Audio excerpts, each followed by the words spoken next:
Olá, tudo bem? Nós estamos iniciando a nossa oficina de saúde mental, cujo tema é o controle da ansiedade e equilíbrio emocional. Aqui, Dr. Wellington Galindo, sou psicopedagogo, professor, neuroteólogo, e vamos estar aqui para te ajudar a melhorar as tuas condições de controle emocional, né? Saúde mental é algo muito importante para nós e nesses últimos tempos precisamos urgentemente de cuidar de nossa saúde. Bem, antes de iniciar a minha atividade, eu quero também aqui fazer a apresentação de pelo menos 2 livros meus. O primeiro é o Saúde Mental, Neurociência, Neuroteologia, um diálogo entre a ciência e a fé. É um livro que na sua primeira edição está praticamente esgotado. O outro é o Lidando com as Doenças da Alma. Tá? Esse será lançado em breve. Tá? Estamos nos últimos detalhes do livro para iniciarmos a venda. E você que deseja adquirir um dos 2 livros, nos procure ou nos encontre no nosso WhatsApp. E aí estaremos te indicando, te orientando como encontrar. Bem, posto isso, vamos à apresentação desta oficina. Esta oficina ela foi desenvolvida para auxiliar você na compreensão das emoções. Observem bem que aqui se trata de um auxílio. Eu não vendo oficinas, né? Eu ajudo pessoas a melhorar a sua capacidade mental e emocional para que tenham uma vida emocional equilibrada. Tá? Então, assim, nós vamos desenvolver, especialmente dentro do contexto da ansiedade, vamos oferecer aqui estratégias que essas estratégias sejam práticas para o seu viver diário, né? No seu dia a dia, você com a prática, você pode equilibrar muitas de suas emoções. Assim, o nosso objetivo é simples: ajudar você a viver com mais equilíbrio, clareza e paz interior. Bom, então, a gente está aqui e fique com a gente. Posto isto, nós vamos iniciar pelo entendimento do cérebro. O que é o cérebro? Pois bem, vamos entender de forma simples, sem aquela linguagem mais densa, mais científica, que só os intelectuais da ciência conhecem. Mas eu vou te ajudar a conhecer aqui. Bem, o cérebro possui áreas, algumas áreas do cérebro, e essas áreas do cérebro elas são muito importantes. E por que da sua importância?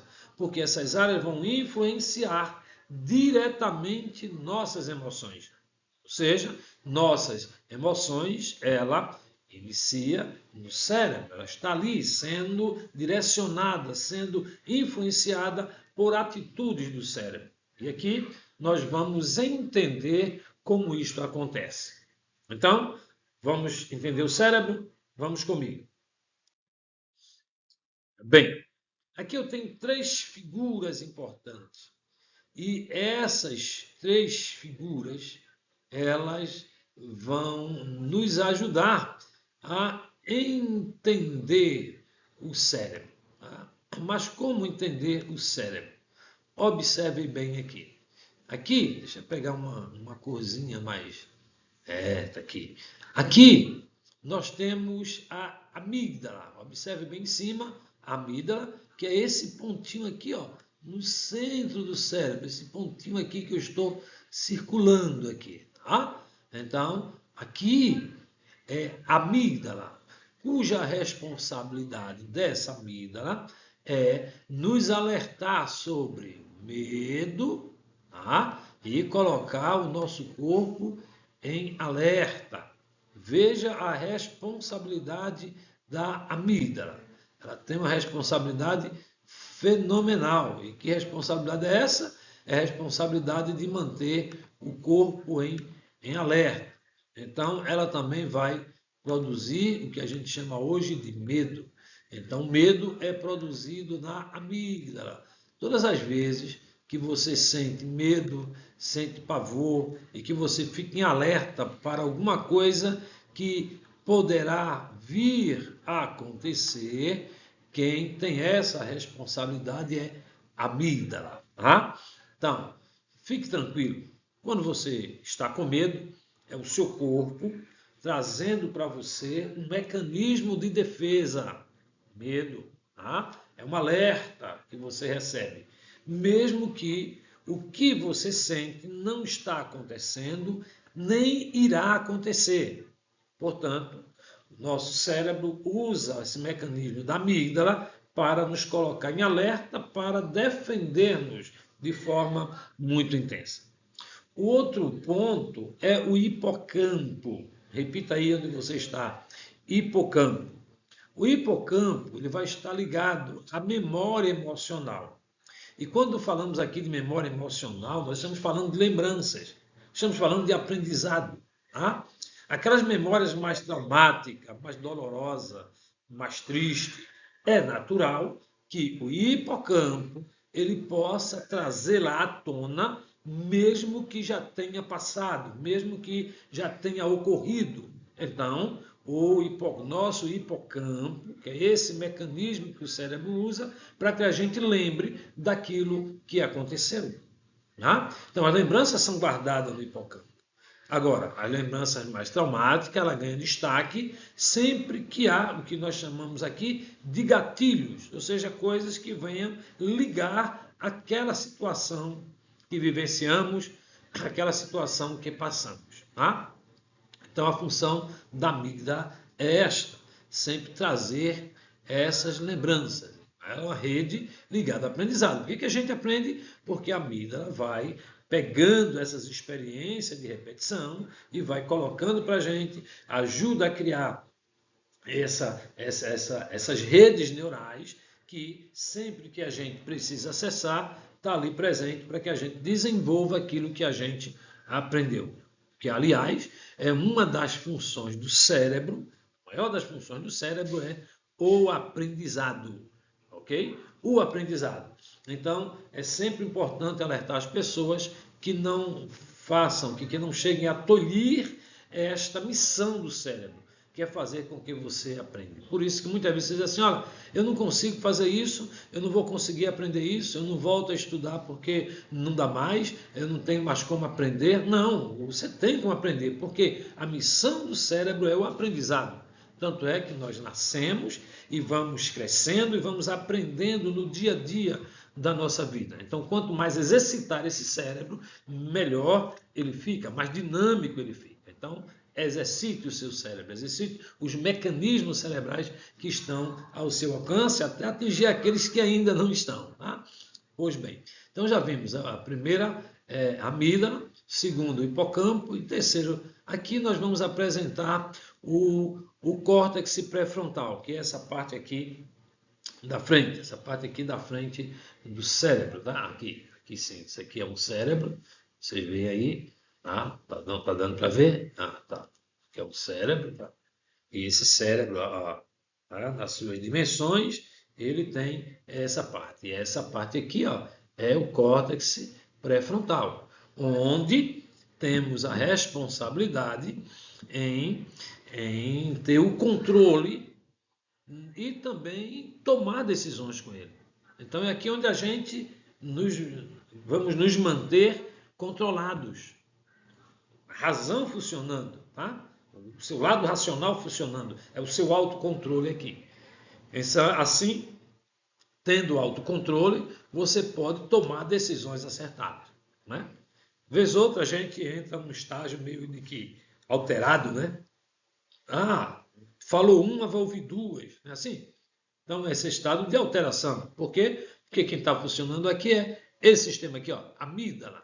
A amígdala tem um funcionamento maior do que a condição aqui do córtex pré-frontal. Então, uma coisa, a amígdala, cheia de emoção. Outra coisa é o córtex pré-frontal. Tá? Pré-frontal precisa estar bem tranquilo, bem alertado. Tá? Bem, dito isto, nós vamos agora para uma segunda informação. Segunda informação. Na segunda informação, nós temos 2 pontos importantes para trabalhar. O primeiro deles é observar quando estamos ansiosos, a nossa amígdala fica hiperativa, né? Então, a ansiedade é causada pela hiperatividade da amígdala, aquele órgãozinho que nós vimos há pouco. Tá? Está muito agitado, está lá e a gente observa ele assim. Pois bem. Agora, esse equilíbrio ele vai acontecer quando estamos com o córtex pré-frontal no controle das coisas. Então, o córtex pré-frontal, o lado racional da gente, quando está no controle das coisas, essa agitação da amígdala, ela reduz. Né? Ela reduz para você poder melhor tomar as decisões que desejam e que devem ser tomadas. Bem, agora nós vamos responder a uma pergunta que interessa a todos aqui. Tá? E a pergunta é: o que é ansiedade? Como é que nós vamos tratar isso? Como nós vamos responder isso? Tá? Porque hoje nós estamos com esse nível de emoção em alta, né? A ansiedade tem tomado conta da população de uma forma ou de outra. Depois desse período pandêmico, uma nova pandemia entra, né, que é essa pandemia dos transtornos da alma, né, da mente, esse desequilíbrio que nós estamos vivenciando nos dias atuais. Então, o que é ansiedade? Bem, a ansiedade ela é uma resposta natural do corpo. Né? Essa é a pergunta. A ansiedade é uma coisa boa ou ruim? Certamente as pessoas diriam que era ruim. Porém, a ansiedade é uma resposta natural do corpo diante das situações de perigo ou preocupação. E essas preocupações, esses perigos, eles podem ser reais ou podem ser aparentes. Tá? A coisa, às vezes, apresenta de forma real. Às vezes, é apenas uma aparência do que está sentindo. Então, você está sendo levado pela sua mente a se defender. Se defender do quê? De um perigo, de uma preocupação. Mas seja ela real, seja ela aparente. Então, a ansiedade é coisa boa, é um alerta. O grande problema é quando ela extrapola, onde ela passa dos limites aceitáveis. Aí é preocupante e a gente temos que cuidar. Tem que cuidar quando ela estiver passando desse limite. Não é? Ou seja, você está diante de um perigo que ele não é real, mas ele vai estar presente na sua vida. Ou você antecipa um futuro que nunca chegaria. Né? Você prevê um caos que nunca aconteceria.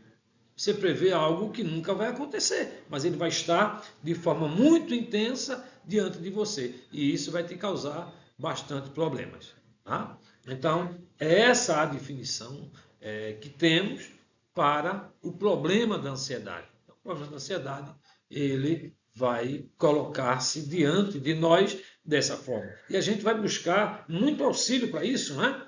Buscar auxílio nos fármacos, nos comprimidos, numa série de coisas aí que não resolve muita coisa. Então, nós estamos aqui para tratar da sua oscilação emocional, das emoções que nos tomam. Bem, agora eu quero mostrar a vocês essa oscilação. né? Esse perigo que é real ou aparente. O que é que acontece diante da ansiedade e quais os sintomas que ela vai apresentar? São sintomas comuns que a gente pode observar diante de um coração acelerado. O coração acelera, né? E a gente fica preocupado, eu vou morrer, ou vai acontecer alguma coisa, porque o coração está acelerado. O outro aspecto é que quando o coração acelera, há uma redução respiratória. A respiração fica curta, parece faltar o fôlego e você não consegue respirar de forma normal. Bem? Então veja as consequências que vão envolvendo as pessoas. Daí vem o problema dos pensamentos negativos. E o pensamento é uma das coisas que mais contribuem para que a coisa permaneça. Porque o pensamento é repetitivo. Né? Esses pensamentos negativos, ele toma a configuração repetitiva. Então, pensamentos negativos, repetitivos. Daí vem o problema da insônia. Insônia vai ocorrer de forma intensa. A irritação se apropria. Nesse caso, há um aumento visível do cortisol. Ele vai continuar. E assim, essa dimensão adquire esse aspecto. Portanto, é importante saber que a ansiedade não é fraqueza. A ansiedade é um mecanismo do corpo. Então, o corpo se apropria desse mecanismo da ansiedade para tentar nos ajudar, nos alertar de coisas que possivelmente venham a acontecer. Então, é este o panorama que temos aqui nessa definição constante do que é ansiedade. Bem, posto isto, nós precisamos também informar a vocês que a ansiedade tem um ciclo, né? Ela começa, ela dá voltas e vai girando em torno desses aspectos. E ela vai começar com o pensamento. Lembra que falei há pouco em relação ao pensamento? Pois bem, então, pensamento junto com a negatividade, né? O pensamento geralmente dá uma ênfase à negatividade, daí produz emoções. As emoções, certamente, se os pensamentos são negativos, as emoções tendem a contribuir com a negatividade do pensamento. Bem, aí essa emoção vai gerar comportamentos. E nesse contexto emocional, você se depara diante do medo. O medo vai estar presente ali, a angústia vai estar presente ali. E geralmente eu costumo informar que quando se trata de angústia, principalmente, é que você chegou ao limite. E a angústia, ela tem muito a ver com o limite que você tem de resolver determinada situação. Você chegou ao seu limite ali, então você não tem mais para onde ir, não tem mais o que fazer. Parece que um abismo está à sua frente, um grande poço te espera se você continuar caminhando. Então a angústia entra nessa. Daí há o que nós chamamos de uma reação física. O físico, o corpo vai começar a reagir. E vai reagir diante do comportamento que você passa a exercer em função do pensamento, da emoção negativa. E agora o comportamento vai estar mostrando aquilo que você sente.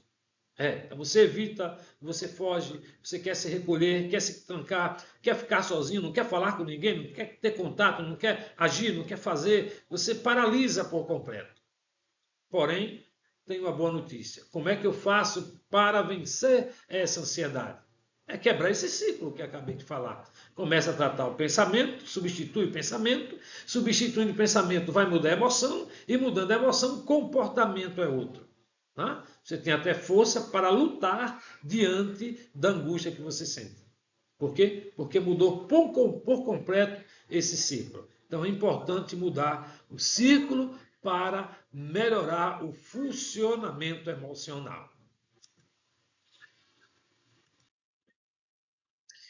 Dito isto, vamos pensar agora algumas técnicas de superação. E uma delas é a meditação, juntamente com a técnica de respiração. Você observa a posição em que esse grupo está. Esse grupo está numa posição de meditação. Meditar é muito importante. Pois bem, essa meditação ela pode ser acompanhada de técnica de respiração.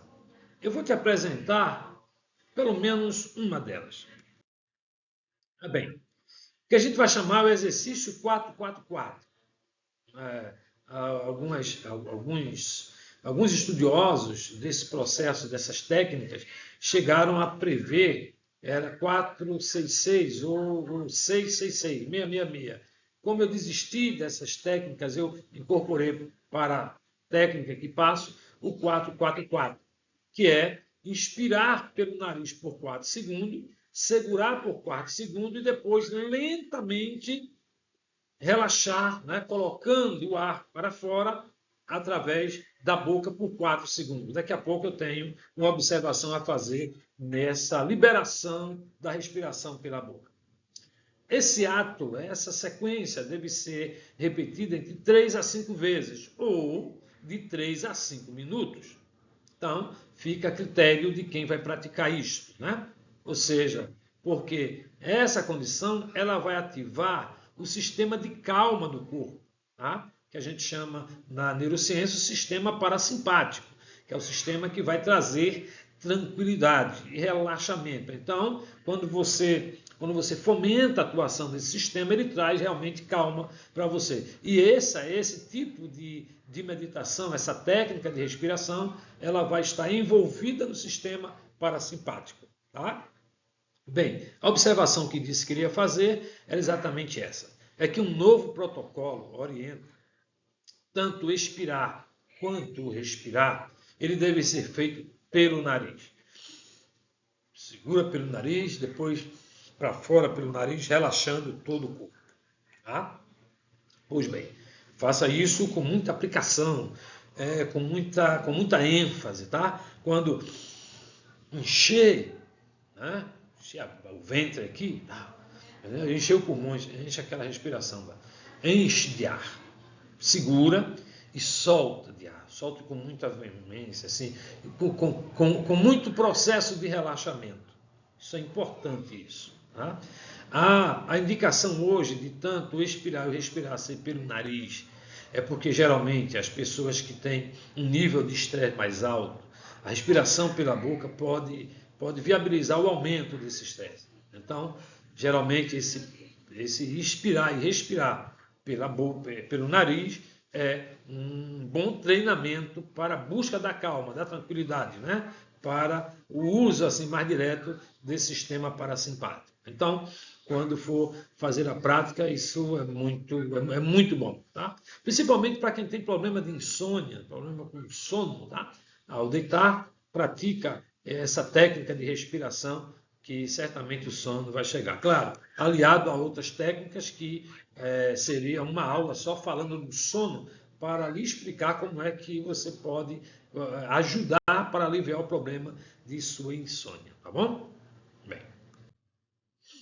Bem, agora, depois da técnica de respiração, a gente vai falar também dessa questão da organização do pensamento. Lembra que falei aqui na introdução que nós temos um problema dos pensamentos negativos? Isso estava lá. Agora, nós vamos pegar esses pensamentos e vamos reorganizá-los. Tá? A organização de pensamento. Isso é importante fazer.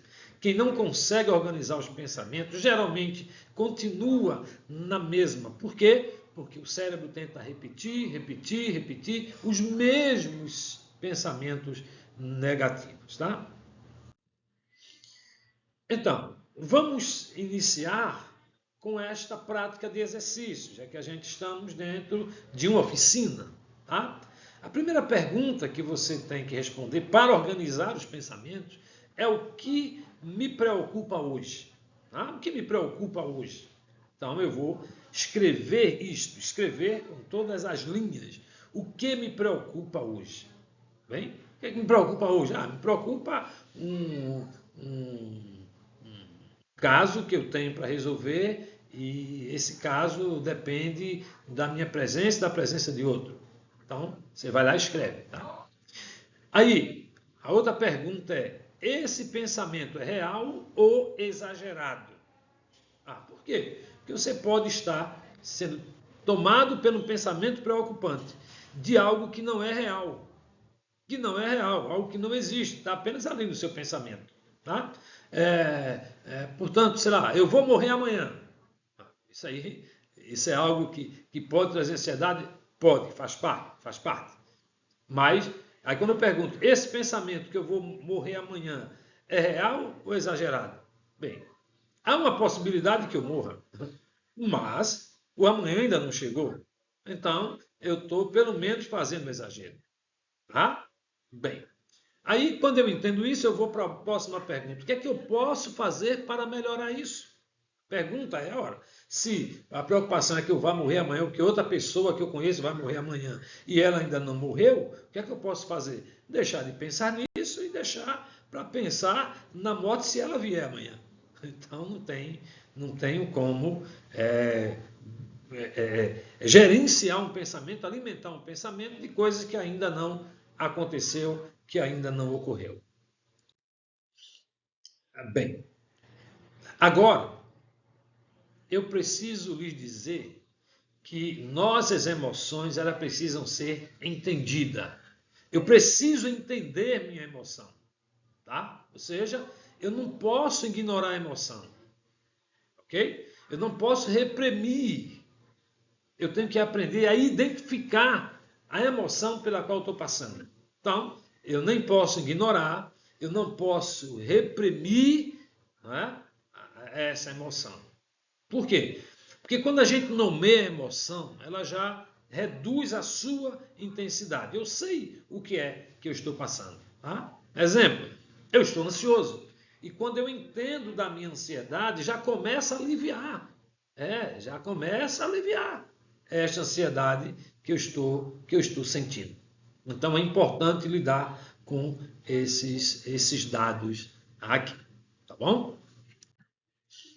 Bem, dito isto, é bom avaliar também essa questão da fé e saúde emocional. Por que digo isto? Porque a espiritualidade ela pode contribuir e muito para o equilíbrio emocional.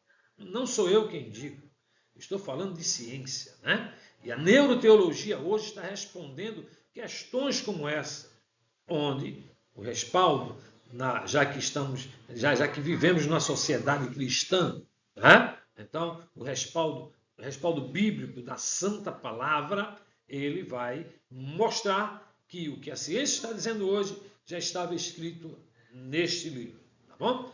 Então, o que é que precisamos dentro desse contexto? Que a espiritualidade vai contribuir para o equilíbrio emocional. Primeiro, momentos de oração. Momento de oração, de prece, momentos de meditação, momentos de canto, momentos de louvor, tá? Leituras bíblicas, reflexões. Tudo isso vai fortalecer a mente e vai trazer esperança para a vida. Tudo isso. Tá? Os estudos que foram feitos nos Estados Unidos pelo cientista Ander Newberg, ele avaliou pessoas de várias religiões, vários contextos religiosos, que estavam colocando em prática a sua espiritualidade. E o mecanismo que ele usa, né, para identificá-la dentro do cérebro e tal, e ele começa a mapear esse cérebro, ele mostra que todas as vezes que as pessoas empregaram a fé, tá? A fé que faz parte da sua espiritualidade, havia uma concentração, né? Uma concentração mais intensa em determinada parte do cérebro. E ele chama aquilo ali de um ponto de Deus no cérebro humano. Né?